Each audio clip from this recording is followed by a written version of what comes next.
agora nós vamos para as perguntas, né? É isso? Isso, vamos, blocos de 3 perguntas, o pessoal responde rapidinho, mais 3 perguntas, temos 3 inscritos, a primeira está aqui. Boa tarde a todos e a todas, meu nome é Cida e quero cumprimentar a mesa, né, por essa linda exposição, essa roda de conversa, e eu quero me dirigir ao pastor. Eu confesso, pastor Ariovaldo, que eu vim pensando assim, eu vou descer o pau naquele pastor direitista. Eu vim com essa ideia, com esse pensamento, porque eu estou traumatizada. Eu não sou nem católica, nem evangélica, mas eu tenho uma religião, uma doutrina, que é o Evangelho de Jesus, que o senhor citou aqui.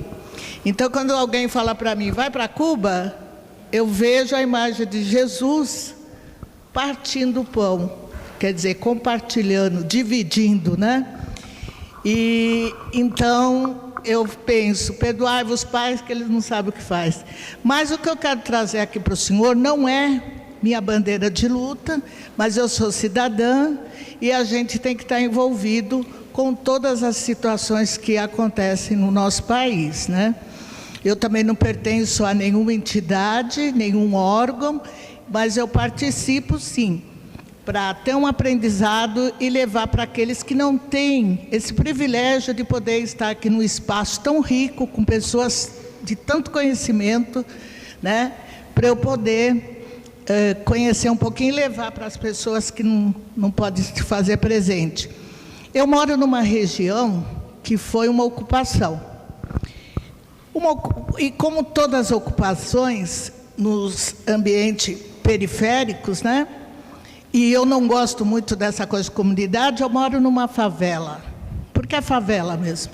E depois ainda que eu aprendi que favela é o nome de uma flor, e quando eu aprendi que essa palavra veio lá de Canudos, junto com os negros que foram brigar, os poucos que sobreviveram, e chegando no Rio de Janeiro ele dá esse nome de favela, então eu passei a amar e gosto de legitimar a minha situação enquanto favelada mesmo. E o que acontece? Lá tem muitas igrejas, pastor. Pastor, em cada esquina é um salão de cabeleireiro, um boteco e uma igreja. É verdade. Aí você vira na outra rua, é um salão de cabeleireiro, um boteco e uma igreja, pentecostal, inclusive. E tem as biqueiras. As biqueiras, para quem não sabe, é o comércio, os pontos que se compra, os tais pinos onde traz a cocaína. Não é minha bandeira de pesquisa, eu nunca pesquisei isso, eu estou falando enquanto moradora do lugar.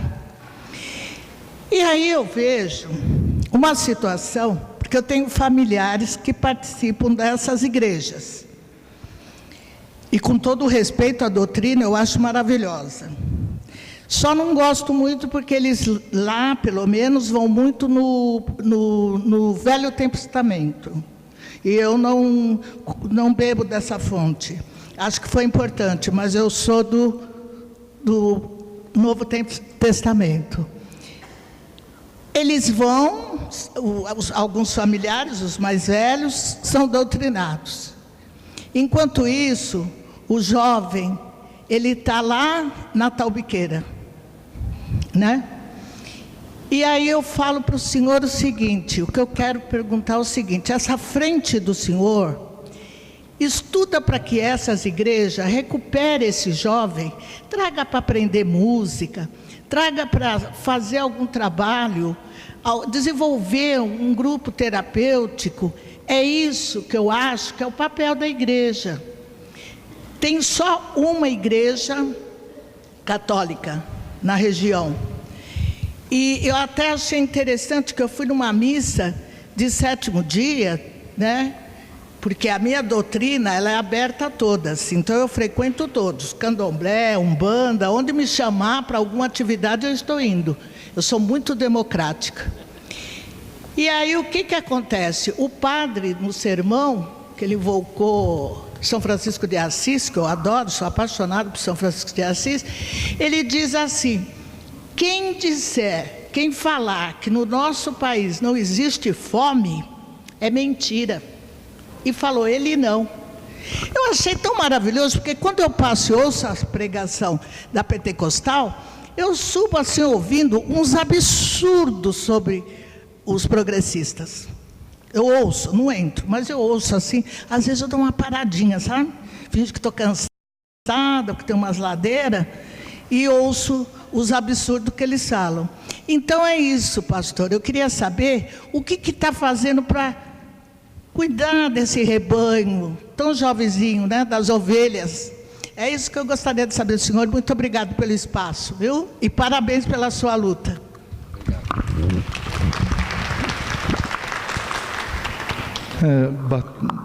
Tem que escolher. Ixi, vai ser difícil, hein? Putz, mano. Vou tentar aqui. Deixa eu pensar, me dá 3 segundos. Primeiro, acho que é a primeira vez que eu vejo um congresso com uma mesa representantes bastante ecléticos, né? Com bastante... Putz, vou tentar aqui. Para quem que eu vou falar? Vou falar algumas coisas. Vocês aí, eu prefiro que fiquem à vontade.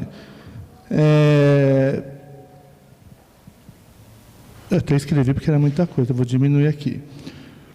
Uma constatação: a gente vive, pelas falas de todos, um reality show. Tanto na fé, nas redes sociais, um reality show. Cada dia a gente vê, cada dia a gente fica esperando, né? Alguém falou uma fala, um besterol do presidente da República. A gente fica esperando, e a caneta está rolando solta no Congresso, detonando a classe trabalhadora e a sociedade. E a gente se diverte, né? Até a Globo fala, a Globo me mostra, né? E eu assisto todas as emissoras porque eu quero ver o que está acontecendo. Novela, assisto tudo que puder assistir. Porque é onde eu me informo e é onde eu também vou tentar ver tirar o que é de bom e o que é de ruim. Que não dá para a gente viver numa situação assim, de exclusão. A gente tem que viver o que está acontecendo. Umas considerações. Questão da esquerda, dos partidos ditos de esquerda, dos movimentos sociais. Eu concordo e discordo de uma das falas. Primeiro, não existe esquerda, existe antipetismo. É antipetismo que existe na sociedade. A esquerda sempre foi essa batedora de cabeça, as divergências. O Lula, quando estava no governo, o pessoal ia fazer pinga-sol, pinga-ponto, né, na Rede Globo com o PSDB, para detonar o governo. Então, tem coisas certas e coisas erradas. Então, acho que não é o problema da esquerda. O problema é de uma concepção que foi colocada para a sociedade. Eles ganharam, não foi pelos erros, né, a ditadura que voltou, que para mim não é mais democracia. O cara está pregando a luta armada no campo. E eu, esses dias, eu não sou muito de rede social, não, para ser bem sincero. Eu não sei se foi no Instagram ou foi no Twitter, foi bloqueado. Porque eu falei que eu gostei, e eu estou no grupo do Bolsonaro e do Moro. Oficialmente, eles têm que meter, só que eu não baixo o nível, a gente faz, né, o contraponto. Eles me bloquearam, aí eu fui um anticristão. Porque eu falei que podia começar com agrotóxico na família dele, inteirinha, para dizimar, para ver se é bom. Aí bloquearam, falaram que a gente tem uma postura, e aí pedi desculpa, porque realmente, né, foi uma... Mas foi pelo que colocaram dentro do grupo, no debate do agrotóxico. Então a gente convive com o quê? Com robôs, né, dialogando com a gente, né, uma série de informações, de vendas de uma ideia, e onde todas as instituições estão. Então, para me concluir, sugiro que todos vejam o Ibope, eu até falei para a doutora Maeno, saiu agora. Nós temos que resgatar as instituições. Sindicatos, saúde pública, estão lá embaixo. Na pesquisa do que o Bob fez agora, saiu recente, que é sobre a... Não é confiança, como que é? É a credibilidade, a confiança, alguma coisa assim o termo. Está no Ibope, nós estamos lá embaixo. Sabe quem o povo acredita nas Forças Armadas? É isso, é uma pesquisa, ele é muito mais amplo do que 2.000 pessoas, e no site do Cafezinho está bem colocado. Acho que eles tentaram abafar a pesquisa, que acho que não teve muita... Mas aparece ali. Então, eu sugiro que todos vejam pelo Cafezinho, está bem todas as instituições que aparecem lá. Então, a gente tem que começar a rever, não é a gente se unir, é a gente compreender e convencer. E o que o pastor falou é verdade, é na rua que se faz a luta. Aqui dentro a gente tem aqui é um público seleto. Nós temos que levar para a rua, né? Nós temos que levar para os nossos bairros, né? E é a primeira vez que a gente vê. Se a gente falar que a igreja não participa, a igreja participa da luta social, sim, todas. E só para ter uma ideia, no dia que o Lula foi preso, quem estava lá no palanque com ele? As igrejas, os representantes das igrejas. Padres, nuns, evangélicos, então estavam lá. Então até ali existia democracia, a partir dali não existe mais democracia. Democracia é o que a gente está fazendo aqui, né? Ainda, eu falei, eu acho que uma fala minha, só para concluir, vou concluir, desculpa, mas a gente tem que falar porque é angustiante ver o que está acontecendo. Os deficientes, que a professora falou. Nos bancos, sabe como são chamados nos bancos? Pilha Duracell. Por quê?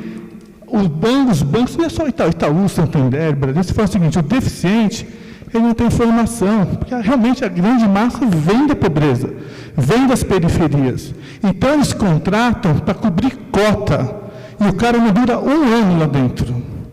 Para vocês terem uma ideia, o Itaú, eu perguntei, como vocês contrataram um deficiente visual, deficiente visual que fala, não sei os termos, para ser caixa. E ele ainda, só ele tinha uma deficiência no braço. Ele já adquiriu Ler e Dort. Como que ele vai trabalhar para contar dinheiro e autenticar? E o banco contratou, nem deixou ele exercer, porque não tinha equipamento suficiente para ele, a tecnologia não chegou. Então, são coisas que a gente vê no dia a dia, que impacta, né, o que a gente como sindicalista, né, militante dos movimentos sindicais, é o que a gente vê no dia a dia. Então, é descartável, e a gente vive um reality show, um show de horror que a gente está vivendo. É desprezível o que a gente está fazendo. Então, não é bem uma pergunta, é mais um botar para fora, né, que a gente fala, e vocês podem responder se sentirem vontade. Obrigado.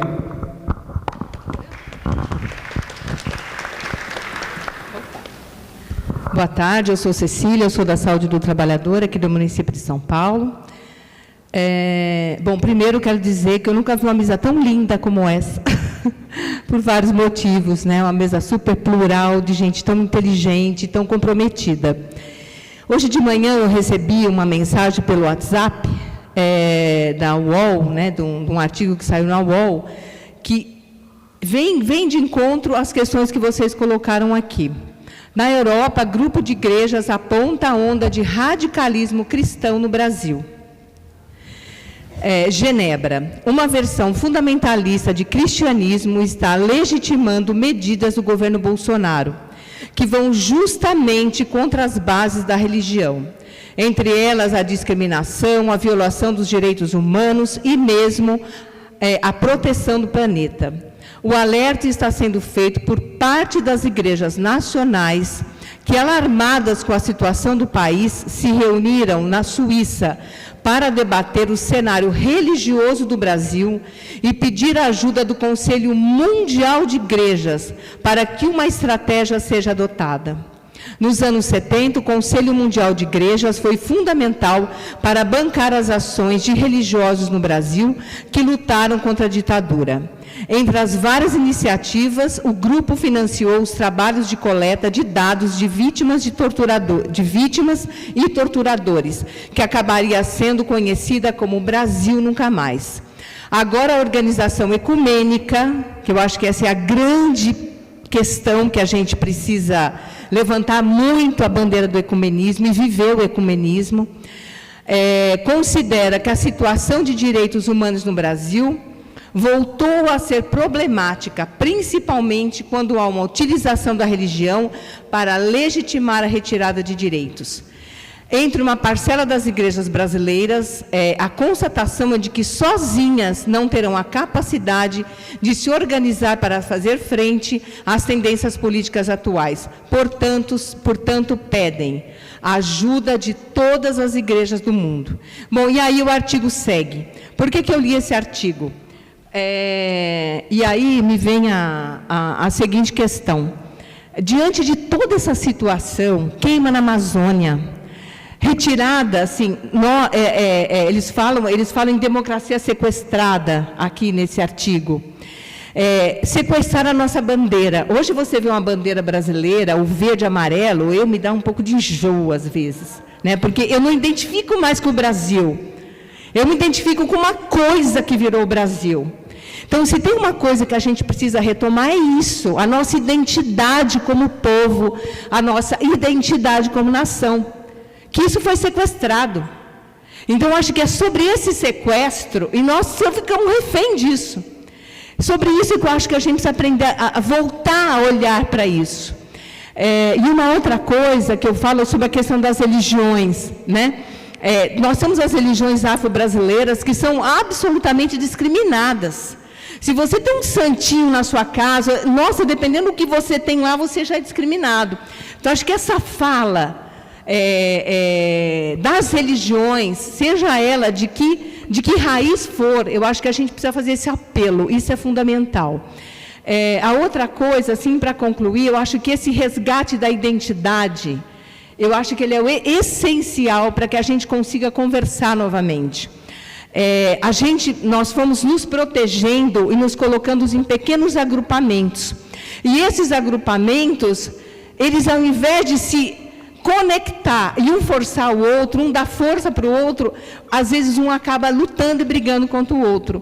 Então, acho que essas barreiras a gente precisa começando a vencer enquanto esquerda, enquanto religiosos ou não, ateus de todo mundo univos também, né? Porque eu acho que é um apelo que a gente precisa, porque no fundo somos todos seres humanos. Já deu? Então, só para terminar mesmo e concluir, eu sou de esquerda, sou petista, sou cristã, mas muitas vezes eu sinto que assim nós nascemos de uma raiz, nós nos tornamos uma árvore frondosa nesse país, ganhamos prefeituras, ganhamos estados, ganhamos o governo federal, mas a raiz e a árvore não se identificam mais. A árvore, o topo da árvore não identifica a sua raiz, e a sua raiz não identifica mais o topo da árvore como sendo a mesma árvore. Então, acho que isso a gente precisa repensar também. Obrigada, gente. Esse congresso está sendo incrível.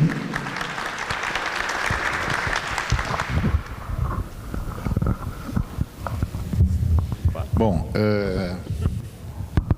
esse negócio da religião evangélica é o ponto nevrálgico, né, que nós estamos assistindo hoje no país. Bom, em relação às favelas, a Frente de Evangélicos optou por estar nas favelas e nas ocupações. Nós fizemos um acordo com o MTST para estar em todas as ocupações. Porque grande parte dos que labutam, militam nas ocupações são evangélicos. Porque os evangélicos são majoritariamente mulheres, negros e pobres. Então, e isso que assusta, porque todas as medidas desse governo são exatamente contra esse perfil brasileiro. E isso é assustador, que eles foram, que o nosso povo foi cooptado para votar contra si mesmo. Isso é assim, eu não gosto nem de falar muito porque é complicado, mas então nós percebemos isso logo cedo e nós entramos nas favelas e entramos nas ocupações.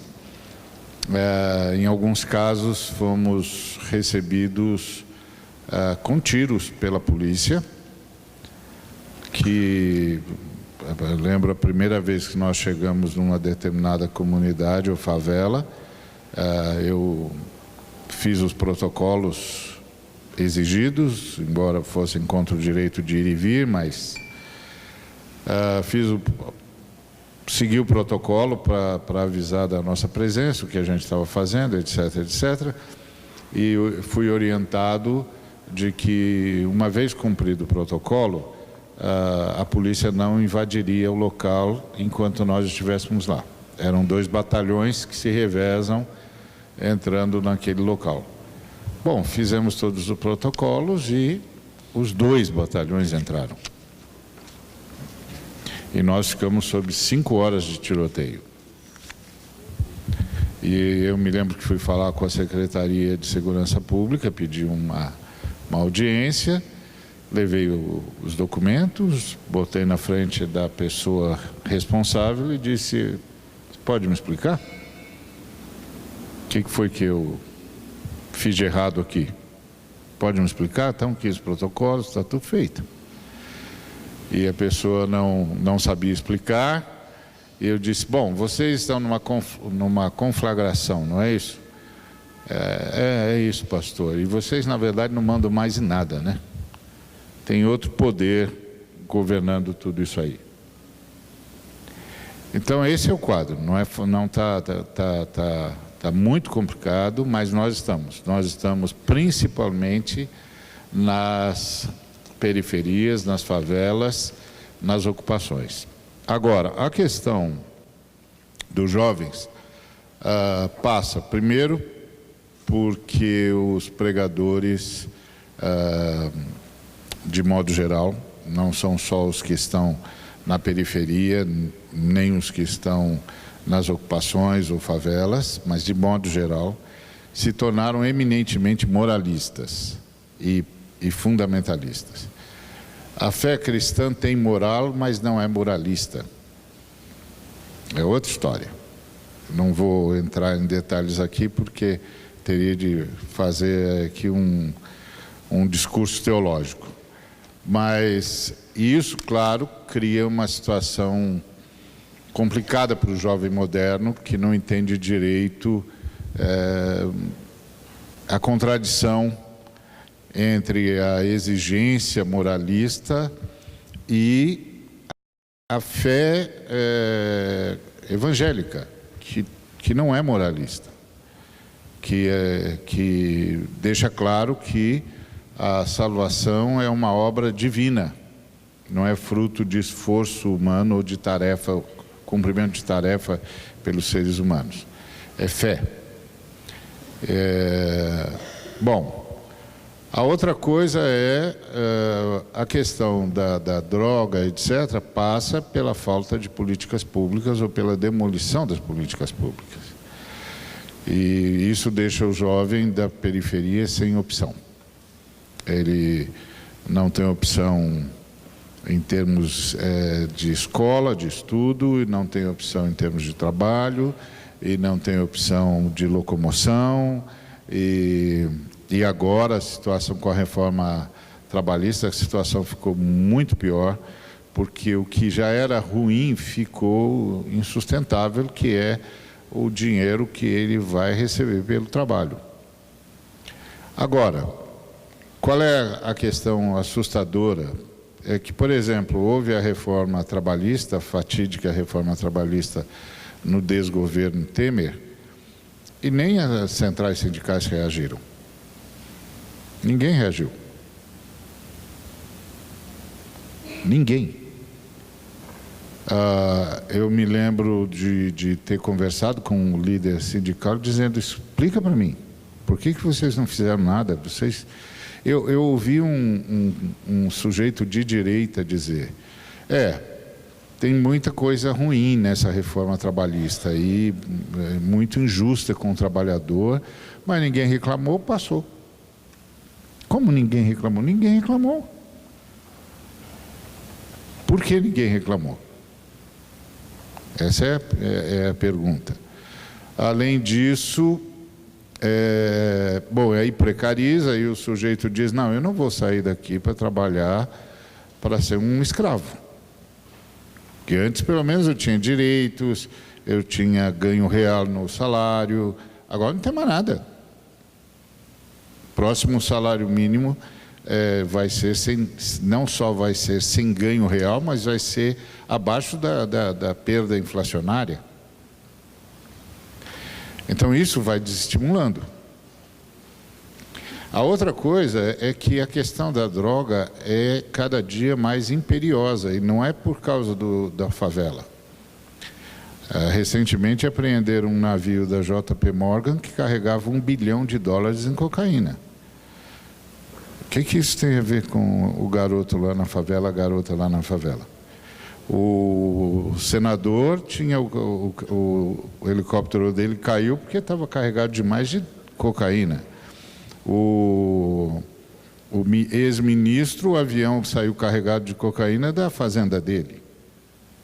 Meu Deus, quando é que nós vamos dizer a verdade? A cocaína é um negócio fantástico, dominado pelo capitalismo internacional, que tem seus agentes no Brasil e não passa pelo jovem desesperado da favela. Eu estava lá debaixo de 5 horas de tiroteio, tinha uma reunião com pastores da comunidade, e levamos médicos e educadores e advogados, etc. E aí, quando começou o tiroteio, a gente acomodou as pessoas dentro da igreja e os pastores e eu saímos para fora para ajudar os jovens que vinham pedir socorro. E era muito interessante que os jovens passavam com armas que eu nunca tinha visto nem imaginado que existia. E eles olhavam para nós e o pastor dizia: Deus te abençoe e cuide de você. E ele baixava a cabeça e dizia: amém, pastor, ore por mim. E eu fui vendo aquilo, vendo o olhar daquele jovem perdido. Ou seja, ele sabe que vai morrer. Ele sabe que vai morrer. Ele só não sabe em qual esquina ele vai morrer. Mas ele sabe que vai morrer. Então eles passavam por nós, olhando para nós e dizendo com os olhos: pastor, eu vou morrer. O quadro, a senhora que veio da favela, sabe exatamente, o quadro é muito mais denso do que a própria imprensa consegue dizer, mesmo a imprensa mais engajada. Ali, nós estamos espalhados em todo o Brasil e nós optamos por preferencialmente estar nas favelas e nas ocupações. Por uma razão muito simples: o que nós estamos assistindo não é só o empobrecimento, é uma política de extermínio. Então a gente tem que estar lá. A Bíblia diz: sustenta os que estão para morrer. A gente tem que estar lá. E não é simples, não é fácil. A gente está tentando, mas a gente tem contra nós, antes e acima de tudo, o próprio Estado. Esse sistema escravista, para quem esses garotos e essas garotas não significam absolutamente nada. São buchas de canhão, é para morrer mesmo. E quem está por detrás desse negócio das drogas está nos palácios. Nós temos a gente tem de ir para a rua para denunciar isso, que o capitalismo se tornou banditismo. O lucro vale qualquer preço, não importa quem vai morrer. E que a primeira coisa que o sistema capitalista quer destruir é a democracia. Porque agora, para o sistema capitalista, a democracia não interessa mais. Ou seja, ou nós damos nomes aos bois, ou a gente não sabe contra o que a gente está lutando. E essa coisa do ecumenismo, por exemplo, o Concílio Mundial de Igrejas, o Concílio Nacional de Igrejas Cristãs, isso é um movimento muito interessante, o nosso grupo também faz parte. Agora, nós estamos muito enfraquecidos. Na verdade, a gente tem, de fato, o que a gente tem de trunfo é o Papa.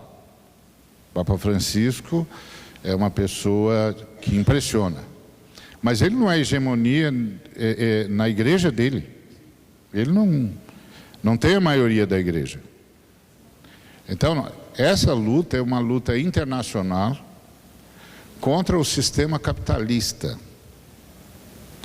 A extrema-direita é apenas apenas o conjunto de peões que distraem o restante da população do mundo, fazendo a gente pensar que essa briga é meramente ideológica, e ela já não é ideológica faz muito tempo, ela já não é só ideológica há muito tempo. Agora é o grupo do 1% que funciona da seguinte maneira: se eu chego no seu país e boto 10 bilhões de reais ou 10 bilhões de dólares no seu país, eu não quero saber em quem você vai votar. Eu quero meu dinheiro de volta, ok? E eu quero com os ganhos que a sua política econômica esdrúxula garantem. Ninguém paga o que vocês pagam. Eu quero que vocês prometeram que pagassem, que pagariam. Por isso, os juros da dívida são escorchantes, é vergonhoso, e nós não mexemos nisso. Então a gente para tudo, para o trabalho, para a educação, para a saúde, para tudo, para pagar essa loucura. E aí a gente começa a votar e dizer: não, nós queremos auditoria da dívida, nós não vamos pagar isso de jeito nenhum. O cara que botou 10 bilhões de dólares aqui não sabe nem quem eu sou e está pouco se lixando em quem eu vou votar. Ele vai jogar na minha cara a dívida. Eu botei 10 bilhões aí e chega. Então é isso que nós estamos enfrentando, e a igreja evangélica, e encerrando a questão, caiu nessa malha, porque a teologia da prosperidade está sacralizando o capitalismo. Durante milênios, o capitalismo sempre teve problema com o cristianismo, que sempre olhou com desconfiança para o capitalismo, sempre disse: isso não é legal, isso não é de Deus, etc. Agora, com essa teologia, virou de Deus. Então, nossa luta está sendo em várias frentes, mas nós estamos fazendo, e nós da frente de evangélicos estamos priorizando as favelas e as ocupações. Obrigado, pastor. Bom, restam... Tem duas perguntas aqui que eu acho que as pessoas da mesa podem responder, quem quiser fazer as suas considerações. Uma que é como resgatar as instituições, e a outra é a esquerda voltar para a base. Né? Quem quer falar? Melinha? Não, são questões que estão colocadas aí para todo mundo, mas eu queria, aliás, eu vi não sei se é o general Heleno, era um general falando sobre o problema hoje não é com a esquerda, porque a esquerda está perdida, não tem proposta. Isso ele falando. O problema hoje está com as igrejas. Porque a igreja tem uma capacidade capilar imensa, e como existe a política da morte, que, no meu ver, é o capitalismo imperialista, o império que está dominando de uma forma radical, né? Quer dizer, você vê a comunhão de ideias, Trump, Bolsonaro. Você vê o tempo todo, nunca vi um entendimento. E Israel, né? Tem assim um trio, né? É um trio decidindo por nós ou em cima de nós, né? A gente vê, esse é o cenário constante. Quando a gente viu aquela lama de Brumadinho, a primeira iniciativa foi trazer o exército, né, as Forças Armadas de Israel, que ficaram 2 dias, que não tinha a menor capacidade para fazer aquele trabalho ali só quem dava conta mesmo é a Defesa Civil e o Corpo de Bombeiros, que estão lá, que conhecem aquela realidade, mas eles não vieram aqui só para exibir. Ou vocês acham? Ninguém, não se explica.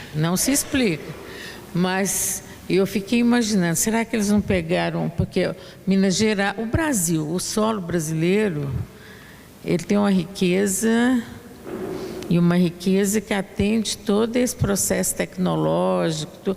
Quer dizer, eu acho que eles foram ali catar, se tem um nióbio, se tem o que ali, entendeu? Pegaram uma terrinha e foram embora, voltaram correndo, porque eles não iam dar conta mesmo, né? Eles não vieram aqui para salvar ninguém. E não teve nenhum comentário, né? A nossa, digamos, vamos assumir a nossa incapacidade até de comentar, né? Então, quer dizer, e eu fiquei pensando nesse general, né? Quer dizer, eles vieram planejando, quer dizer, todo mundo aí está dizendo que a gente até nem sabe o que é fake news e o que é mesmo, né? Tem hora que eu não sei, eu falo assim, gente, eu vi isto, mas, né, aquela que eles estavam preparando a candidatura do Bolsonaro desde 2008, são 10 anos. Alguém percebeu? Eu vi um grande líder da esquerda brasileira, pelo menos era considerado assim, falando, não estou falando do Lula não, porque o Lula a gente nem vê, né? O Lula está lá na cadeia, eu estou falando de líder solto. Ele que está em liberdade, ainda que, falando que ele jamais, em 2018, ele jamais imaginava que o Bolsonaro ia ganhar a eleição. Ele falou isso. Eu fiquei assim, abismada de ver um líder falar uma coisa dessa, porque eu, infelizmente, eu tinha certeza que ele ia ganhar. E não é porque eu tenho bola de cristal, não. É porque eu tenho 74 anos e sempre estive na luta. E passei e senti na pele o que é fascismo, o que é ditadura. Ninguém me ensinou. Falei, claro, esse cara não vem para brincar. Ele não vem para brincar. Né? Quer dizer, há um tempo, é uma estratégia talvez mundial do imperialismo de entorpecer a chamada esquerda, entendeu? Ela está entorpecida há muito tempo no mundo inteiro. Ela parece que anda nas... Eu vi o Lula dando na entrevista, com a Mônica Bergman e o Florestan Fernandes Júnior, falando que ele ia ser eleito, que ele acreditava que ele ia ser eleito, que ele ia ser candidato. Falei, gente, o pessoal gosta de uma ilha da fantasia, é bom, entendeu? Mas calma lá, gente, como que você acha? Pois todo mundo, você está vendo ali que o cara vai ser preso, como foi, não vão tirar da prisão, eles não estão brincando. Né? A gente fica achando que... ainda tem gente agora que fala, não, isso aqui é mais 2 anos, mais 4 anos, depois a gente volta. Não é assim, gente. É a estratégia, eu pelo menos daquela estratégia que eu vi lá na... Eu acho que a gente tem eu acho que a gente tem que criticar a esquerda, e depois eu quero falar da esquerda, porque eu acho assim, falar o que eu acho da esquerda. Você tem quando no golpe de 64, eu vivi esse golpe de 64. Esse é o problema da gente ser velha demais, que a gente vê muita coisa, né? Eu vivi e tinha muita gente da esquerda que dizia que não ia ter golpe, que o exército era democrático. Imagina que o exército vai, entendeu? Aí pronto, veio o golpe, prendeu um monte de gente foi na clandestinidade, um monte de gente foi para o exílio, e eles falavam assim, mas esse aí vai durar uns 6 meses, porque ele está tão absurdo, está tão agressivo, que no instante vai desmoralizar, não vai ter apoio. Não, isso aí, tanto internacional como interno, não vai ter, vai acabar. Ficou 21 anos. 21 anos. Então a gente tem que se preparar para uma coisa mais longa. Não adianta a gente ficar criando ilusão, entendeu? Isso não é eu falo isso com dor no coração, porque às vezes eu falo com dor no coração, estou falando. Porque às vezes a gente fala certas verdades que a gente já viu o filme, né, o final, e as pessoas Não é para ninguém desanimar, não. Mas é essa, eu acho que se a gente se prepara... Agora, em 2016, o pessoal chamava a gente para ir para a rua. Qual que era a palavra de ordem? Não vai ter golpe. Eu falo, gente, mas será? De novo eu vou ouvir isso? Eu já vi isso em 64, entendeu? Aí as pessoas falam, não, isso é para animar o pessoal. Eu falo, mas nós vamos animar com mentira? E eu sou da Comissão da Verdade, trabalhei na Comissão da Verdade, eu busco a verdade minha vida inteira. Eu não trabalho com mentira. Pode não agradar, pode falar, não, gente, vamos dar uma sacudida e pensar no real, que não vai ter golpe. Está vendo que o golpe está aí? Nós temos que ver o seguinte, vai ter e nós vamos enfrentar. Pronto. Se quer ir para frente agora, não ficar mentindo, olha, não vai. Ou aquele negócio, fascistas não passaram. Eu falei, já passaram, você não viu não, minha filha? Está lá adiante. Está lá adiante. Não, eu não acho que é com mentira que a gente vai chegar a lugar nenhum. Essa que é a questão. Aí, a questão que alguém falou, acho que foi esse aí de verde, falou da esquerda. Acho que foi você, né? Ou teve alguém mais, não sei. E eu penso o seguinte, que agora a esquerda é um campo vasto, mas a esquerda sempre teve uma proposta anticapitalista. Pelo menos a esquerda, que eu nasci dentro da esquerda. Meu pai era estivador aqui em Santos, era do Partido Comunista, então eu nasci nesse meio. Era assim. O pessoal da esquerda é o pessoal que tem várias posições, cada um pensa um caminho, mas todos são contra o capitalismo, porque nós sabemos que não vai ter liberdade, nós não vamos ter crescimento sob o capitalismo. Pelo menos foi assim que eu aprendi, a esquerda. Então, a gente não pode, se a esquerda está fazendo besteira, a gente não vai... Agora eu vou virar as costas para a esquerda. Não é virando as costas. Agora, a esquerda, pelo menos a esquerda, do tempo que eu estou aqui, a esquerda nunca fez autocrítica. Ela manda a gente fazer, porque eu já fui militante também de esquerda. Militante assim, partidária, porque eu me considero de esquerda, porque eu sempre fui anticapitalista. Então eu sou de esquerda. Agora, autocrítica, jamais. Esse raciocínio da esquerda, esse pensamento estrutural, arraigado, porque vocês aí dos evangélicos, eu religião não falo porque eu não entendo, eu não sou da religião, mas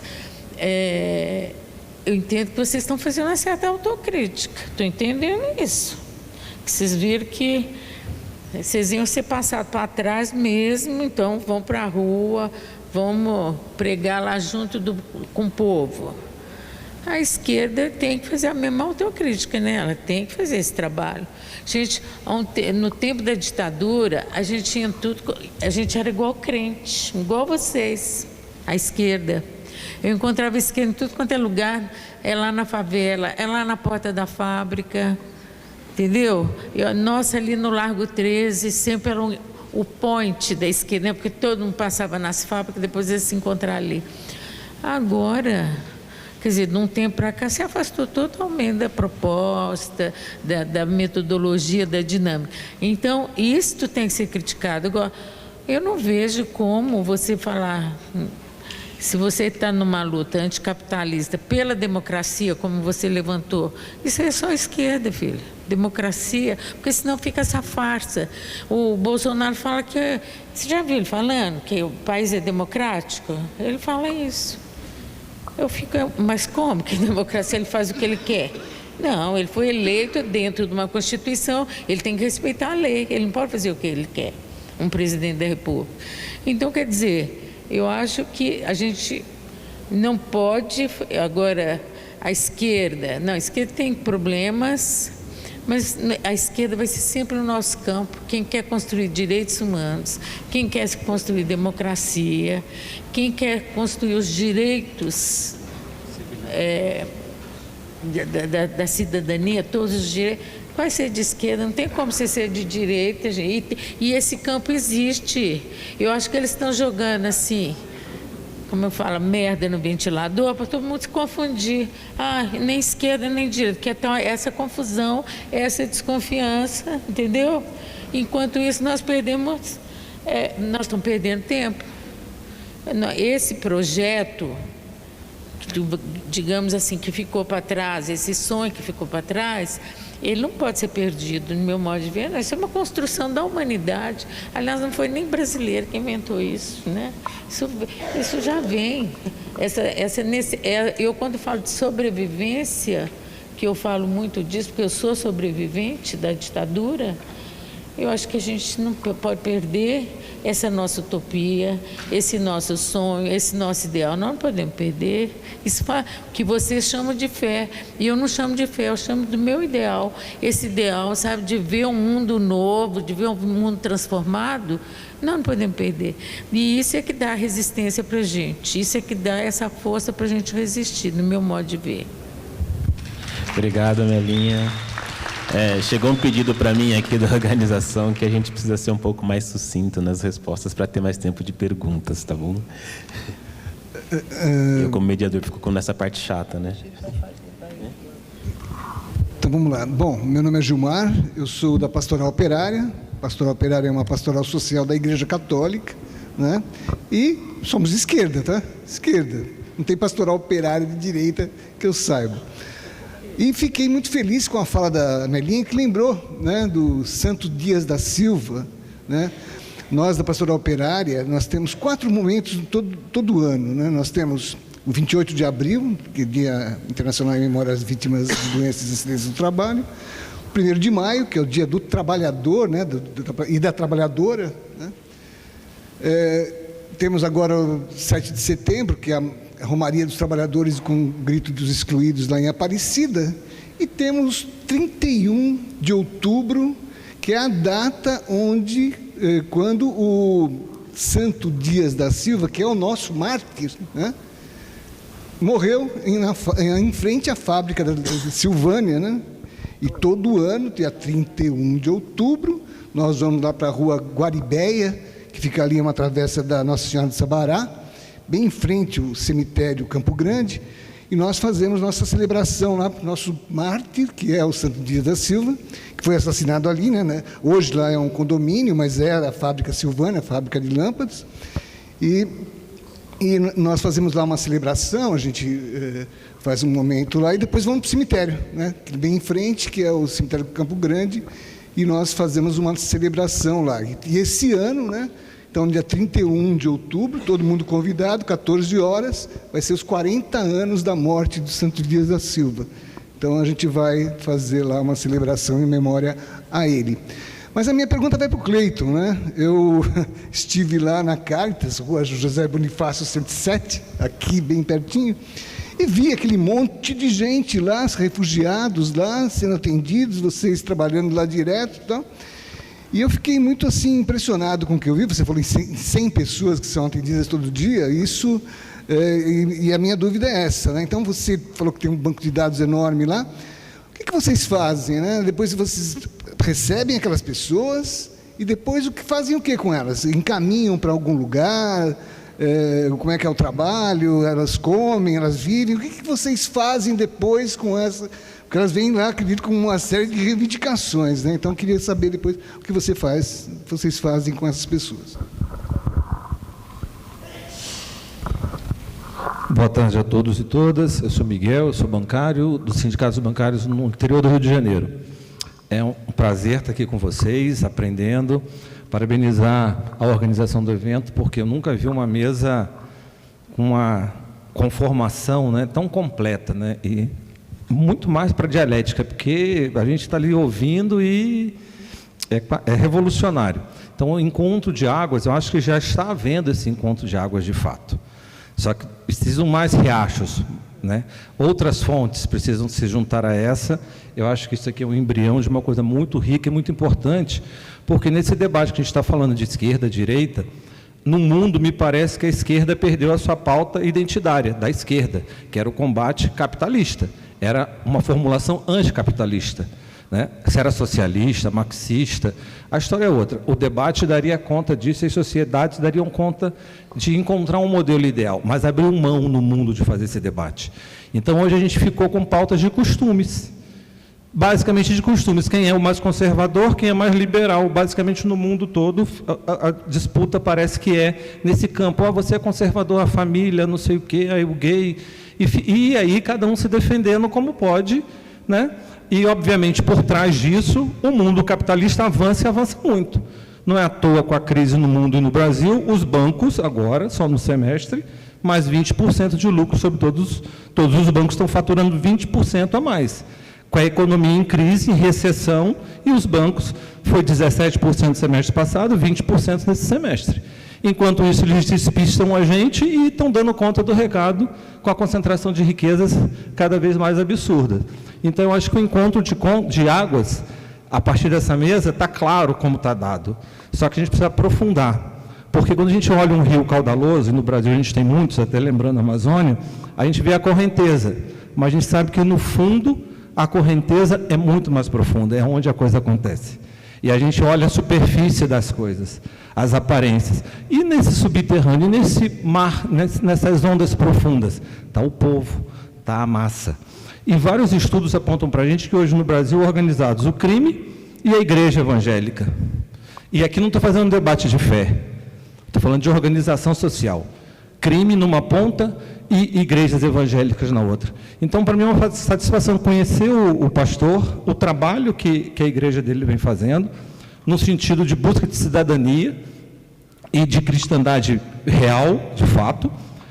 Mas, assim, ele não está, mas que eu queria ouvir mais, porque eu acho que a militância vai ter que descer desse pedestal, sairmos dos castelos, recuperar de volta as nossas utopias, porque chega de pragmatismo, chega, inclusive com nossos companheiros de esquerda, com a experiência recente, pragmático ao excesso, isso não dá, isso não pode, o limite. Que limite? O limite é social, o limite é o que tem que ser feito, é a utopia, é o sonho. E a gente abandonou isso, então a gente precisa recuperar as nossas utopias, porque senão a gente não vai convencer mais ninguém a vir para essa luta, que não é uma luta do Brasil e desse momento, é do mundo e do futuro. E o sistema capitalista está provado, é morte de valores, de princípios sociais, humanos, democráticos. Então, acho que o que nos unifica, a nossa bandeira, é pela radicalização da democracia. O que está em jogo hoje é a democracia. Até o próprio surgimento dessas igrejas evangélicas, proliferando em todos os cantos, que aqui foi dito e é verdade, eu acho que é um processo claro de falência da democracia. Onde falta a democracia, essas ondas messiânicas é que tentam ocupar o espaço para dizer o que deve e o que não deve ser feito pelas pessoas. E foi muito bem apontado aqui, e aqui nesses estudos, que é o crime de um lado e as igrejas evangélicas disputando o poder na sociedade por outro, que é um fenômeno novo para nós, com a mídia, né? A Rita falou do YouTube. Nós estamos já, todos mapeados pelo Big Data. E o que a gente pensa em fazer? A gente não tem essas ferramentas. Ou por que a gente não se utiliza das mesmas ferramentas para chegar até as pessoas? Né? Eu não recebi nenhuma fake news. Eu já estava mapeado, identificado qual era o meu perfil sociológico. Eu não recebi um fake news, nenhum, felizmente, nenhum. Porque muitos de nós já estávamos identificados, todos nós já estamos identificados nessa sociedade. Então, nessa disputa de poder e organização social atual, crime, igreja e redes sociais. Se a gente não tem esse aparato, podemos ter, mas é uma outra discussão, é chegarmos no chão da fábrica. Nós temos condição de chegar no chão da fábrica. Por que não estamos chegando? Mas para chegar a gente precisa levar esse sonho, precisa levar essa utopia, precisa levar questões reais, concretas. E o pastor, eu gostaria de ouvi-lo mais, porque nessa onda crescente dos evangélicos, a gente precisa se despir dos nossos preconceitos. Todos nós temos os nossos preconceitos, ouvindo e vendo essa mesa, os nossos fundamentalismos, a gente tem que abrir mão disso, saber disso. Com aquele eu não dialogo, vou ter que dialogar, vou ter que ouvir. Esse é do processo democrático. A gente precisa reaprender a ouvir, não só falar, a gente está acostumado a falar. E eu gostaria de ouvir mais o pastor, porque como é que a gente encara e se apresenta nessa nova dinâmica, nessa realidade social, onde eu sou contra, não quero te ouvir, você é isso, é um estúpido. já não tem mais diálogo, né? Então, eu gostei muito dessa mesa, parabéns à organização, eu acho que o encontro de águas está dado, a gente precisa buscar novas correntes, mas olhar que a correnteza mais profunda, mais forte, ela está se dando por baixo dessa onda que a gente vê na superfície do rio, né? Mas parabéns que o encontro de águas está dado. Obrigado. Boa tarde a todas e todas, a mesa. Quero parabenizar mais uma vez o Congresso. Eu me chamo Ana Maria, sou do Sindicato dos Trabalhadores Públicos Federais em Previdência, Trabalho, Saúde e Assistência Social no Estado do Pará. Quero me reportar para a Melinha. Melinha, nós que somos cidadãs e cidadãos brasileiros, militantes de defesa dos direitos humanos, um projeto, um dos pacotes de maldade desse atual desgoverno é o projeto anticrime do Sérgio Moro, né?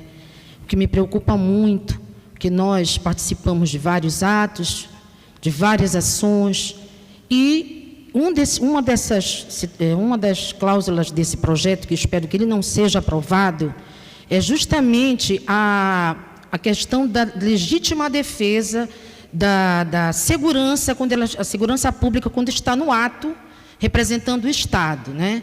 E nós sabemos que isso é um disfarce, é um grande disfarce, e defendendo a segurança, mas por trás disso há uma criminalização daqueles que estão, de fato, defendendo aquela causa. Vou dar um exemplo muito claro, a companheirada do MST. De repente, um policial vai numa ação para desapropriação no Pará, como tem muito isso, os grileiros invadem muitas mortes, invadem as aldeias indígenas, e isso me deixa muito aterrorizada, né? E nós que somos sindicalistas, militantes das causas dos direitos sociais, não só da categoria dos servidores públicos, da Previdência, Ministério da Saúde, do Trabalho e da Assistência Social, nós ficamos assim, eles estão tentando intimidar de qualquer forma toda e qualquer ação dos representantes das entidades de determinada categoria para tentar nos criminalizar. Uma pena de 6 anos para 30 anos, gente, isso é um absurdo. Nós precisamos fazer algo, nos reinventar, por isso que nós estamos aqui, eu e meus companheiros do Sindpreves, né, justamente para tentar nos reinventar e ver como é que nós podemos fazer, porque esse projeto anticrime não pode passar. Não pode, gente. Se vocês lerem ele na íntegra, vocês vão ficar indignados. É muito cinismo, é muito disfarce nesse projeto anticrime. Um dos pacotes de maldades desse ministro da Segurança Pública no país. Então, companheira Ameline, eu gostaria que você aprofundasse nisso aí, até que ponto, né? Que medidas os nossos direitos humanos, os nossos representantes estão tomando contra este projeto. São vários PLs, né? Projeto anticrime, né? São vários. Então, eles estão separando para tentar passar. PL número tal, mas é tudo desse anticrime para tentar criminalizar os movimentos sociais. Ok?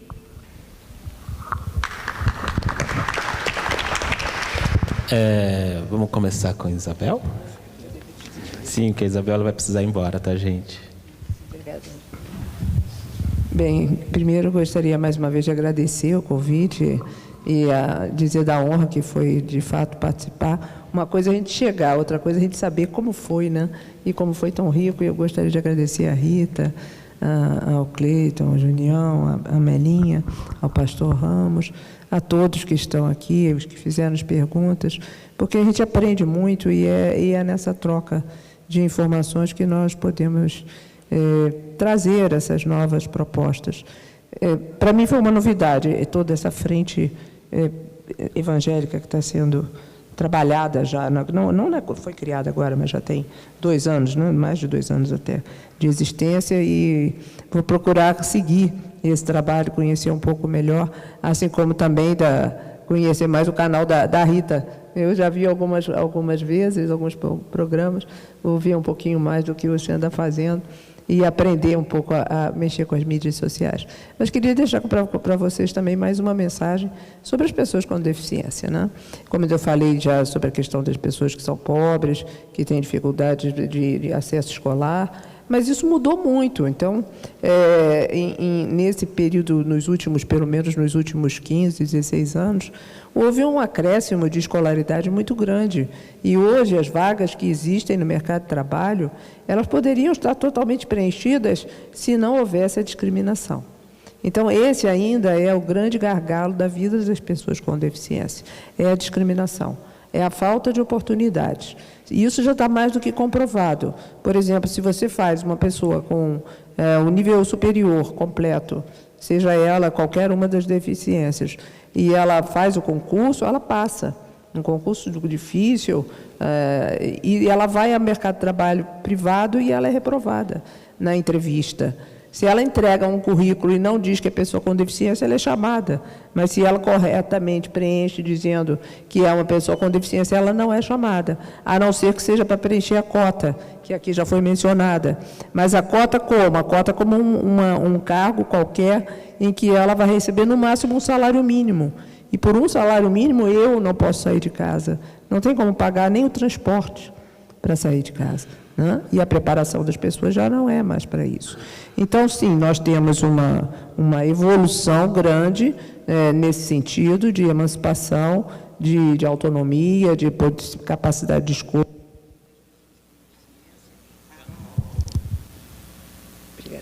E acredito que possamos todos participar juntos dessa luta por um resgate de um Brasil que seja igual para todos, né? E volto a dizer que a diferença, quando a gente fala da direita para a esquerda, não há dúvida nenhuma, porque a direita nunca vai pensar naqueles que não têm as mesmas oportunidades. Vai dizer que meritocracia está acima de tudo, quando nós conhecemos que a meritocracia, às vezes, não é mais do que uma falácia, ou é o sobrenome da própria família, né? É isso. Obrigada. Obrigado, Isabel. Sobre a Caritas, né, Gilmar? A Caritas A Caritas trabalha em 4 grandes eixos, que é o de proteção. O eixo de proteção, assim que o refugiado, solicitante de refúgio chega, a gente vê se ele tem um perfil para solicitar refúgio ou não. É feita uma análise, essa análise é baseada numa entrevista que a gente faz com essa pessoa, com os nossos advogados. Uma vez que ele tenha um perfil alto para solicitante de refúgio, a gente o acompanha nesse processo administrativo. Além disso, a parte de proteção também trabalha com questões jurídicas gerais, direito civil, direito trabalhista, coisas assim em relação à população atendida. Além disso, a gente tem o eixo de assistência social, que lida muito com saúde, habitação, então centros de acolhida provisório, e também doações de alimento, por exemplo. Em cestas básicas, por exemplo, quando a gente tem isso para doar. E também bolsas de subsistência. Proteção, assistência, integração. A parte de integração é a mais sensível, que é que envolve educação e também trabalho. Então, educação formal, desde o ensino fundamental até o ensino superior, como, por exemplo, validação de diplomas, que é um processo extremamente caro, burocrático e que inviabiliza a real integração desse refugiado. A gente tenta lidar. E com a parte de trabalho, então, inserção laboral, cursos técnicos, coisas assim. A integração, a gente passa por esse caminho da educação e do trabalho, porque, vocês sabem, estrangeiros de todas as formas não têm direito a voto no país. Se não têm direito a voto, não são cidadãos. Se não são cidadãos, não é uma população interessante, né, para quem está no poder. Então, esse é um ponto aí a se questionar, né? Por que a gente não tem esse direito a voto, sendo que vários países adotam o direito a voto para migrantes que estão há um determinado tempo no país, para votação, por exemplo, local, né, de vereadores, de deputados estaduais e prefeitos, né?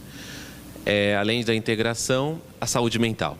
Né? A gente tem uma psicóloga e parceria também com universidades para atendimento individual e também atendimento de roda, né? Roda de conversa, especialmente com mulheres vítimas de violência sexual baseada em gênero, e também a gente lida também com a questão LGBT. É uma coisa muito sensível, parece que não, mas um solicitante de refúgio que está naquele grupo, né? Eu falei que o refugiado ele passa pela perseguição ou política, ou religiosa, ou por pertencimento a algum grupo. Normalmente esse que pertence a algum grupo por exemplo, uma mulher que luta por direitos iguais num país extremamente, né, patriarcal, machista, e ela sofre diversas violações de direitos, e também a população LGBT, que é bem criminalizada em parte dos países que a gente acaba acolhendo refugiado. Então, essa pessoa que sofre perseguição por um Estado, seja pela sua religião, seja por ser LGBT, ele não vai se sentir à vontade de colocar isso num relatório para um outro Estado, né? Falando, sou sim LGBT, eu sou sim cristão. Então, é todo um trabalho que é feito com essa população para que a gente consiga ganhar confiança e para que ele receba a proteção do governo brasileiro. E essa conquista que a gente tem, né, de parceria, isso é conquistado com as pessoas ao longo de anos de trabalho, e aí a gente acaba sendo meio que a segunda casa para essa população de solicitantes de refúgio, refugiado. Além disso, a gente tem o trabalho de comunicação, um trabalho de incidência política, né, para tentar garantir que a legislação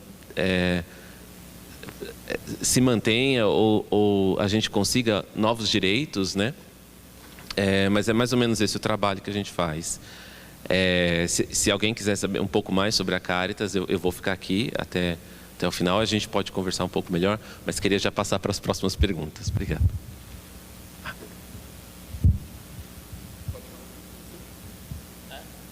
Eu?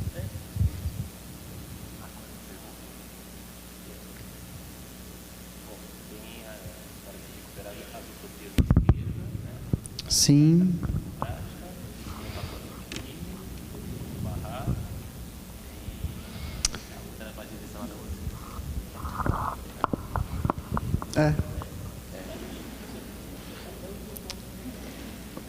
Bom, eu acho que vou falar a resposta do Miguel. Miguel, sim, né? Sobre frentes organizadas, termos crime, igreja e mídia, certo?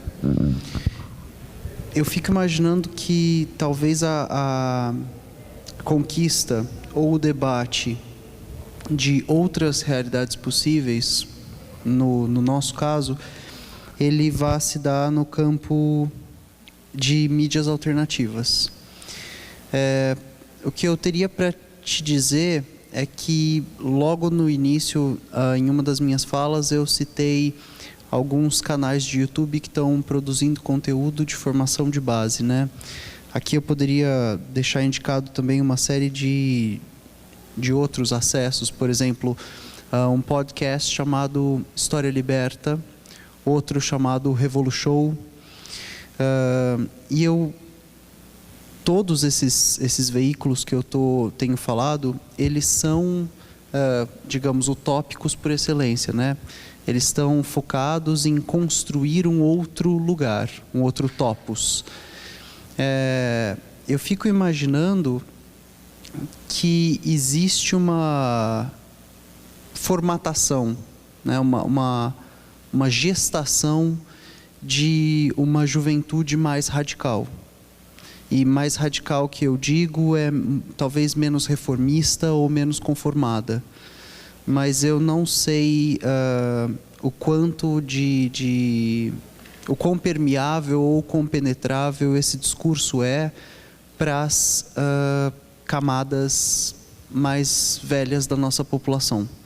O que eu posso te dizer é que eu tenho visto cada vez mais um número crescente de jovens combativos, bem informados e, é claro, antirreacionários, anticonservadores, mas em especial radicais. Então, eu fico contente, acho que a construção da nossa utopia pode acontecer. Só vou te dar um dado. Existe uma professora dentro da USP chamada Maria Elisa Sevasco. Ela é estudiosa de cultura e dentro da Letras ela dá uma matéria chamada Estudos de Cultura e eu fiz com ela uma outra matéria chamada Tópicos do Romance. Essa matéria, Tópicos do Romance, é uma matéria muito livre dentro da cadeira de Letras, porque ela aborda um tópico presente na literatura. E essa matéria em específico era sobre imaginação política e romance. A matéria lotou no primeiro dia que foi oferecida e a maioria das pessoas presentes nessa turma era pessoas abaixo de 27 anos de idade. Então eu fico... e aí, somados a isso, a gente tem que 1984 é o livro mais vendido no ano em que Trump é eleito nos Estados Unidos. Somados a isso, a gente tem que conteúdos ditos, né, democráticos em plataformas de streaming, como, por exemplo, Netflix, estão se tornando febres. A série mais premiada e mais assistida do ano passado foi The Handmaid's Tale, que é produzido sobre uma distopia da Margaret Atwood. E tendo em vista esse planisfério, eu acho que se o Isaac Newton estava certo quando ele falou que toda ação gera uma reação de mesma força, mas em sentido contrário, eu acho que a gente vai ver um levante antirreacionário muito em breve, ou pelo menos eu espero.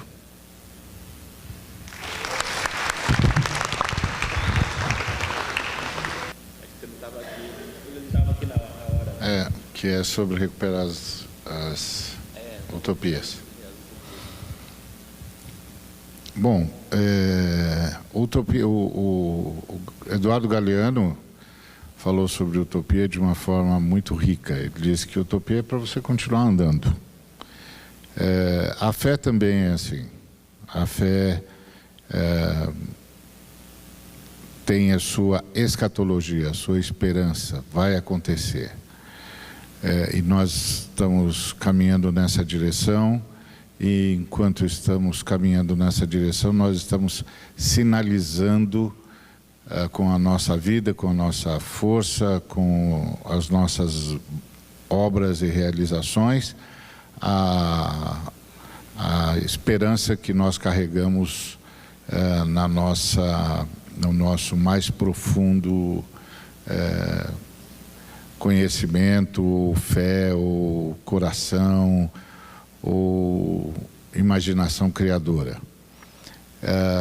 Sem isso, a gente perde o rumo. Então, acho que a primeira coisa que a gente tem de fazer com a esquerda, como esquerda, e eu acho que nós, cristãos de esquerda, podemos contribuir, é entender que utopia, assim como fé, é um instrumento para manter a gente caminhando.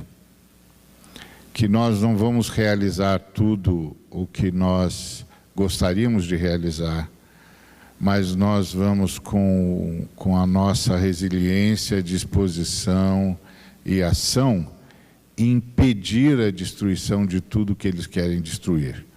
Nós vamos pará-los. A ideia básica é vocês vão enfrentar sempre a nossa resistência. Nós estaremos aqui o tempo todo. E nós estaremos aqui denunciando vocês e dizendo o que vocês são de verdade. Como vocês representam a maldade, como vocês representam a destruição. E no meio desse movimento histórico, haverá momentos em que nós vamos triunfar. E todas as vezes que nós triunfarmos, vocês estarão mais longe da destruição que querem. Então nós vamos lutar o tempo todo fazê-los recuar. E quando vocês triunfarem, vocês precisam saber que não é o fim. Não é o fim, nós vamos continuar aqui. E nós vamos continuar gritando, e nós vamos continuar crendo ou tendo a nossa utopia. Então, acho que eu penso que houve um anticlímax no Brasil com a eleição do governo popular, porque houve quem achasse que isso era a revolução. E isso foi um equívoco, exato, foi um equívoco absurdo, até porque a proposta trabalhista não é uma proposta de extrema esquerda, é uma proposta muito mais de conciliação de classes, é a crença de que há mais em comum entre o capital e o proletário locais do que com os movimentos internacionais, do que do capital com o capitalismo, do que do proletário com o comunismo. Então, que é possível conversar localmente. O que a esquerda achou é que isso era o começo da revolução. E, na verdade, isso não interessa nem para o capitalismo e nem para o comunismo. Porque o trabalhismo é um governo de sindicato, que você não vai encontrar no comunismo. Sindicato do quê, se o governo é do proletário? E não interessa para o capitalismo internacional. Então, isso é uma coisa que nós da esquerda calculamos mal. Nós tínhamos de ter trabalhado isso como o primeiro passo em direção a um nível de conscientização mais profunda que poderia, a médio prazo, nos levar mais próximo dos ideais revolucionários e não achar que agora chegamos lá. Não, nós não chegamos lá. Nós não chegamos lá. Nós estávamos fazendo o caminho de chegar lá a médio e longo prazo.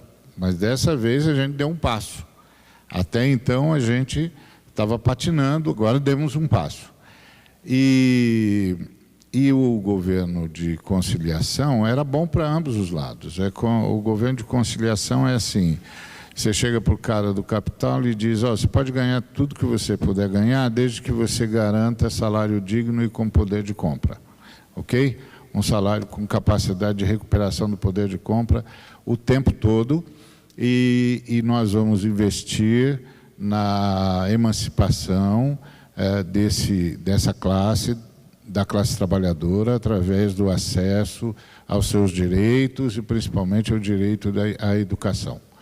Ok? Está certo assim? Está certo assim. Então, o que nós vamos fazer por você? Nós vamos proteger você do capitalismo internacional, porque você não aguenta a concorrência, que é o que os empresários brasileiros, que não sabem nada, que são absolutamente desinformados, vão descobrir agora, que eles não aguentam a concorrência nacional e que eles vão ter de vender tudo a preço de banana, e salve-se quem puder, porque o capitalismo internacional vem para tomar conta de tudo, e eles não aguentam um tranco. Então, o trabalhismo dizia o seguinte: a gente protege vocês. Primeiro, vocês pagarão menos impostos. Quem construir um carro aqui, paga 10%. Quem trouxer montado, paga 30%. Ou seja, não vai dar para concorrer, tá certo? Não vai dar para competir. Nós vamos proteger você. Além de proteger você, nós vamos te emprestar dinheiro com juros subsidiados, ok? E aí você mesmo constrói a sua multinacional. Que foi o que aconteceu. O que aconteceu? Os caras pegaram o nosso dinheiro, construíram as suas multinacionais e depois nos traíram. Ok? Por quê? Porque a gente não parou para pensar no que é que a gente estava fazendo. E eles nos traíram porque eles acreditaram que podiam bancar a briga com as grandes corporações. Eles pensam que por eles tiveram uma multinacionalzinha, uma plantinha aqui, outra plantinha lá, outra plantinha acolá, eles podem concorrer com as grandes corporações. Impossível. Há corporações que têm um budget maior do que muitas nações. Não dá. Não dá, você tem de pará-los, ou então eles vão engolir você. E o mundo do capitalismo é assim, o cara chega para o dono da empresa XYZ e diz assim, você está sofrendo um ataque. Como assim um ataque? Você vai vender. Não, eu não quero vender, não, você vai vender. Você não entendeu. Você está sofrendo um ataque, as suas ações estão sendo compradas, o cara vai comprar e vai fatiar isso aí. É o seguinte, você quer fazer um acordo agora ou você quer perder tudo? Isso é um inferno, meu amigo. Se você pensa que os demônios são amigos, eles se digladiam. Isso é um inferno. Então,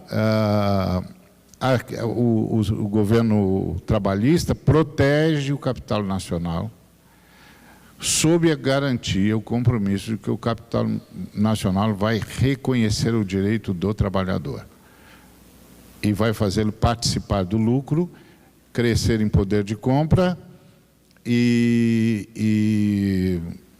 ter acesso à educação. Onde foi que nós tropeçamos? Que esse é um país racista, amigo. Racismo aqui é estrutural e estruturante.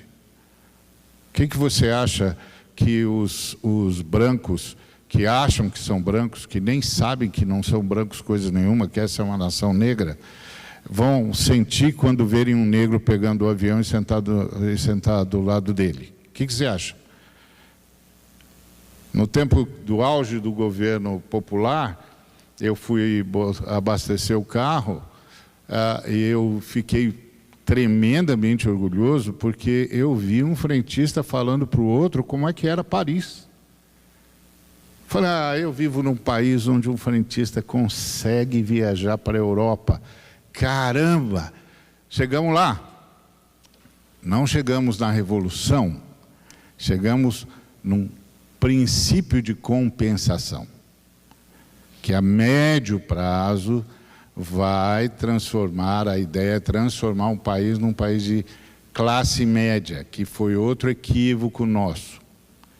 Chamar a nova classe trabalhadora de classe média é sancionar a lógica capitalista. Destrói a consciência de classe. Então, assim, é uma sucessão de erros nesse sentido. E aí, a festa acabou porque o capitalismo internacional decidiu dizer para o brasileiro o seguinte, para com isso. Para com isso. Vocês não vão explorar o petróleo de vocês, vocês não vão explorar a mineração de vocês e vocês não vão construir multinacional, coisa nenhuma. Nós não vamos deixar vocês virem concorrer com a gente no nosso campo. Ainda mais subsidiado. De jeito nenhum. Nós vamos matar vocês no ninho. E foi o que eles vieram fazer. Só precisa achar a quinta coluna. Acharam. Não é a lógica do general Franco? Com que você vai atacar Madrid? Com qual das 4 colunas? Não, vou com a quinta, os traidores que estão lá dentro. Então, eles só tinham de achar a quinta coluna, acharam. E o Trump tinha de quebrar o BRICS. Qual é o elo mais fraco? O Brasil. Quebra o BRICS. Aí você fala, mas como esse cara vai atacar a China com o tanto de grana que a China tem dos Estados Unidos em papéis do Tesouro Americano? Eles jogam no mercado e matam os Estados Unidos. Não, a gente faz um acordinho com os judeus. Os judeus bancam. Porque você acha que o Trump ia brigar com os chineses ultrapoderosos e com quase $1 trilhão em papéis americanos que podiam executar imediatamente se ele não tivesse antes buscado retaguarda? Ele é um capitalista, meu amigo. Ele sabe onde é que ele está metendo a mão. Só que a gente aqui ficou pensando que, caramba, é a revolução. Não, amigo, não é a revolução ainda. E esse foi o problema da esquerda. Então, criou um anticlímax. Criou um anticlímax, a esquerda foi relaxando. Sabe quando você trabalha, você chega em casa... Entendeu? Você vai tirando o chinelo, vai esticando na cadeira de preguiça. Uau, graças a Deus, não chegamos em casa ainda. É isso que a esquerda tinha de ter consciência. Nós não chegamos em casa ainda. A utopia não se cumpriu. Nós não estamos nem próximo do cumprimento da utopia. Nós estamos só começando. Mas aí, você dizia isso para os caras da esquerda, você é pastor, meu pastor é burro. Aí eu dizia, não, meu amigo, eu estudei tanto quanto você, fiz os mesmos cursos que você, escrevi livros. Eu sei o que eu estou falando, cara. Além de tudo, eu ainda creio. Quando você não tiver mais nada, eu ainda tenho a fé. Você devia parar para me ouvir, porque eu ainda tenho um negocinho que você não tem. Eu vou morrer melhor acompanhado. Mas não adianta. Então, esse foi o equívoco. Teve um anticlímax. Aí, quando a gente começou a descansar nisso, a esquerda se afastou da base. O que isso significa? Quando a esquerda se afasta da base, de quem que ela se aproxima? Entendeu? Você se aproximou de quem? Eu me lembro, a primeira vez que eu me reuni com o pessoal, que eu fui chamado, eu disse, escuta, que negócio é esse de classe média? Da onde veio esse negócio? Aí o cara falou, não, você está exagerando. Não estou exagerando, eu estou dizendo que vocês estão se perdendo ideologicamente. Que negócio é esse de classe média? Classe média é um parâmetro capitalista. O que vocês estão falando? Então, acho que esse anticlímax desarticulou a gente. Quando a gente ficou desarticulado, a direita tinha tudo para atacar. E nós nos esquecemos que os Estados Unidos tinham de enfrentar a China. Era inevitável uma guerra comercial, porque a China ia ser o grande player do mercado. E os americanos não podiam admitir isso de jeito nenhum, porque o Ocidente cometeu um erro crasso. Apostou no trabalho escravo chinês, sem pensar que os chineses tinham um plano por detrás disso. Então, eu penso que a forma da gente recuperar a nossa utopia é, primeiro, recuperar a nossa ideologia. Nós não somos capitalistas, nós não acreditamos no capitalismo e nós não acreditamos nos meios capitalistas. Ponto. Segundo, nós podemos ser estrategistas. Sim, então o trabalhismo faz parte de uma estratégia. Não é o fim do processo. Quem sabe, se a gente conseguir pensar assim, a gente recupera. Tem de recuperar a fé, que é o que eu estou tentando fazer dentro do nosso campo também. Precisa recuperar a fé cristã. A fé cristã não é isso aí. Eu estou ensinando teologia tudo de novo. Tudo de novo. Então, é isso. Obrigado. Tem uma pergunta para você sobre o pacote anticrime. Isso aí. Não, quem é que perguntou? Está aqui ainda? A sindicalista do Pará? Acho que é do Pará. Você. A sua pergunta é excelente, só que eu não tenho condições de responder agora para você devido ao tempo. Eu estou, assim, me despedindo aqui dessa mesa, porque eu vou ter que... Eu tenho outro compromisso. Mas, só resumindo, a política de segurança pública, ela vem embutida ou ela sai da política de segurança nacional. Então, e a segurança nacional, a política, a legislação é pautada na doutrina de segurança nacional. O inimigo agora principal é o inimigo interno, como foi na ditadura militar. É o preto, periférico, pobre, tudo isso passa a ser inimigo, essa população de rua e também nós, viu? Porque nós também ficamos perturbando. Esses são os inimigos principais. Então, tem que ser criminalizado. Na verdade é isso, o pacote não é anticrime, o pacote é para criminalizar aqueles que o sistema, né, o sistema atual, nomeia como sendo os inimigos internos. Ele vem para isso, né? Quer dizer, o próprio... E vem num apelo popular, porque todo mundo é assaltado, todo mundo morre por aí, né? Quer dizer, nós somos um país que mais mata, mais de 60 mil pessoas por ano são mortas pela violência de Estado. E todo mundo aplaude. Vocês não viram ali na ponte Rio-Niterói, o sequestrador? Um preto, pobre, de 20 anos. Ele é morto, que não precisava, depois que totalmente... Ele está dominado, já entregou tudo, já desistiu do sequestro. Então, ele está totalmente dominado, é executado friamente, o governador aplaude, vai dançar, vai festejar.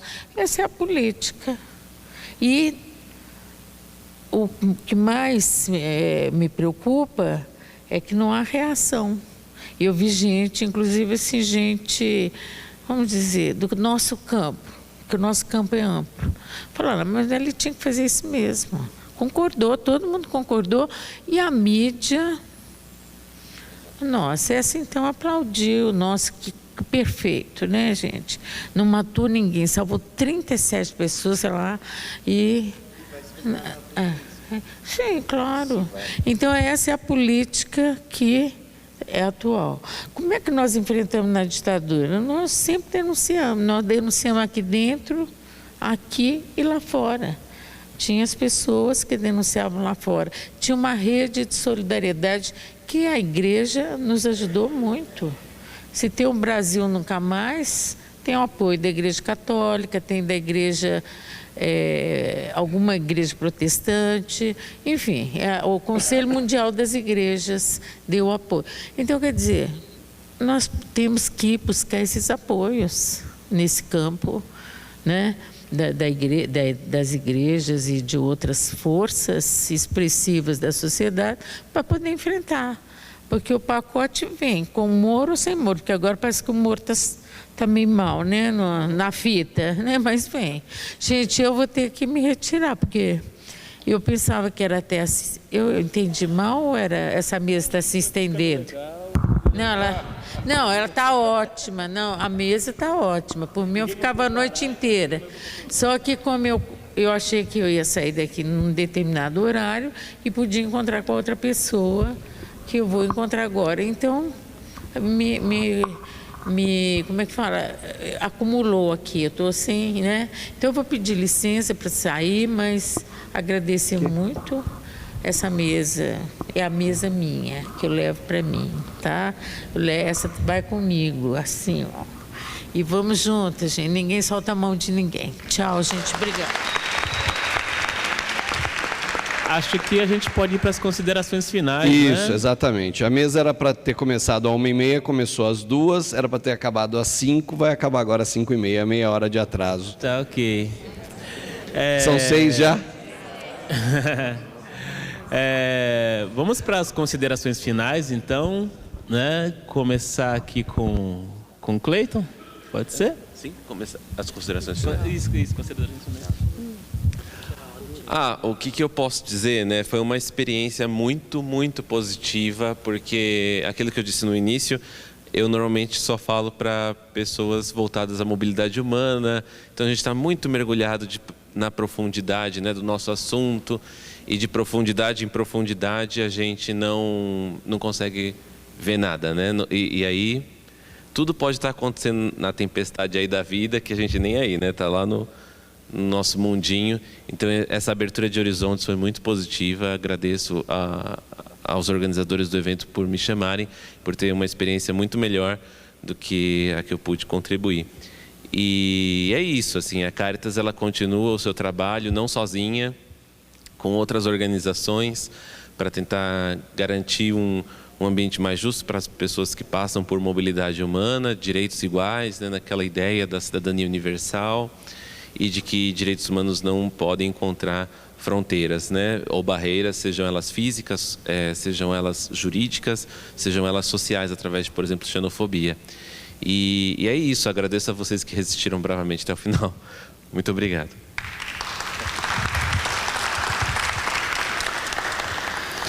Também agradeço profundamente, foi um prazer estar aqui com vocês, passar essa tarde, discutir essas ideias.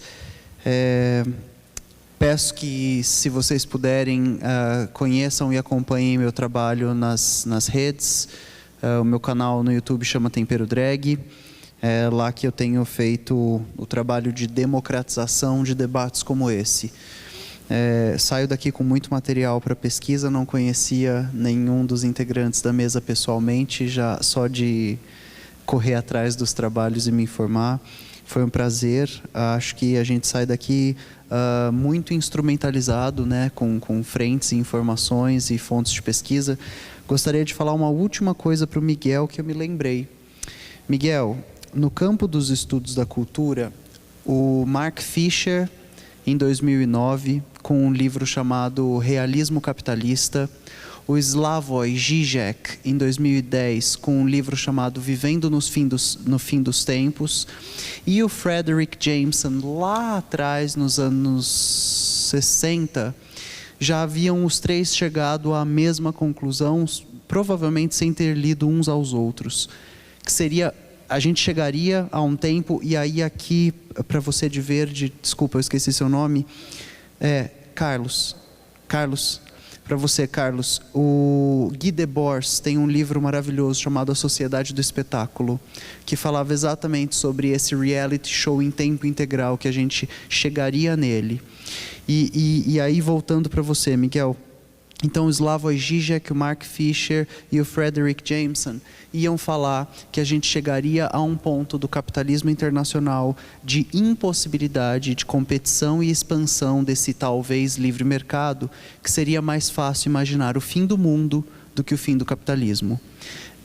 Dos anos 2005 até 2015, a gente tem uma explosão nas mídias e propagação de filmes, documentários, séries e músicas sobre o fim do mundo. Então, The Walking Dead, todos esses de uma grande peste, de zumbis, de uma mudança climática que vai acabar com a humanidade. Todas essas facetas ficcionais, elas são formalizações de apreensão de um espírito do tempo, que é o capitalismo.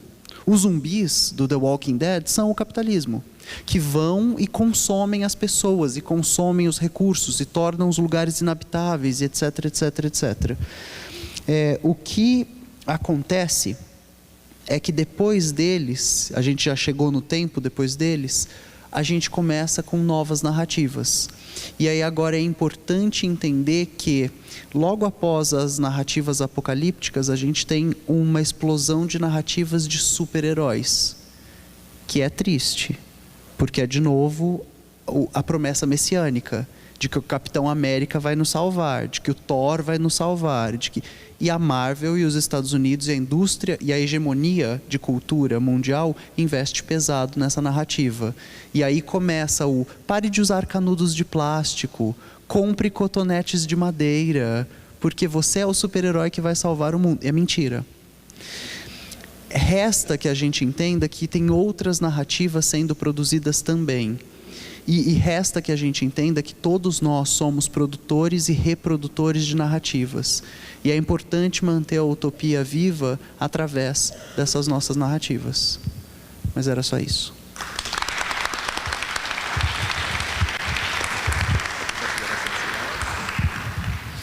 Bom, a exemplo dos demais, foi um privilégio, quero deixar isso bastante claro, uma honra estar com essa mesa, um aprendizado. Eu gosto de estar ouvindo aqueles que vêm de realidades diferentes de mim, porque para mim isso é conversão. Você sai de modo diferente de como você entrou. Então, quando você sai por aquela porta, não é mais a mesma pessoa que chegou aqui. É uma pessoa que viu uma outra faceta de Deus.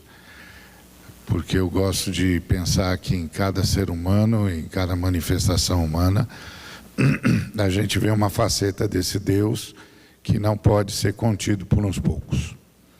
Então, para mim foi um privilégio muito grande e temos de insistir no ser humano, porque, na verdade, nós não estamos lutando pura e simplesmente por uma ideia, nós não estamos lutando pura e simplesmente por um estilo de vida, nós estamos lutando pela humanidade. Se a gente não triunfar, a humanidade não triunfará. A ideia do super-homem da Marvel, que eu concordo plenamente com a análise da Rita, é que, lamentavelmente, nós temos os Thanos, mas não temos os Vingadores. Então, isso significa genocídio, extermínio, porque eles vão chegar à conclusão que tem gente demais e que eles não sobreviverão como querem com tanta gente aqui. Então, nós estamos numa batalha sem tréguas. E é uma batalha pela humanidade. E é um privilégio encontrar parceiros nessa batalha, que somos todos nós que aqui estamos e outros que não puderam estar. Então, muito obrigado, foi um privilégio, obrigado pelo convite. Eu também agradeço, né? Adorei estar aqui, conhecer as pessoas, o pastor, Cleiton, Rita. Agradeço em meu nome, em nome da Ponte Jornalismo, que é o veículo do qual eu trabalho, veículo contra-hegemônico. Né? E é isso, espero ter conseguido fazer mediação e respeitar o tempo democrático aqui das pessoas. E é isso, gente. Boa tarde e obrigado.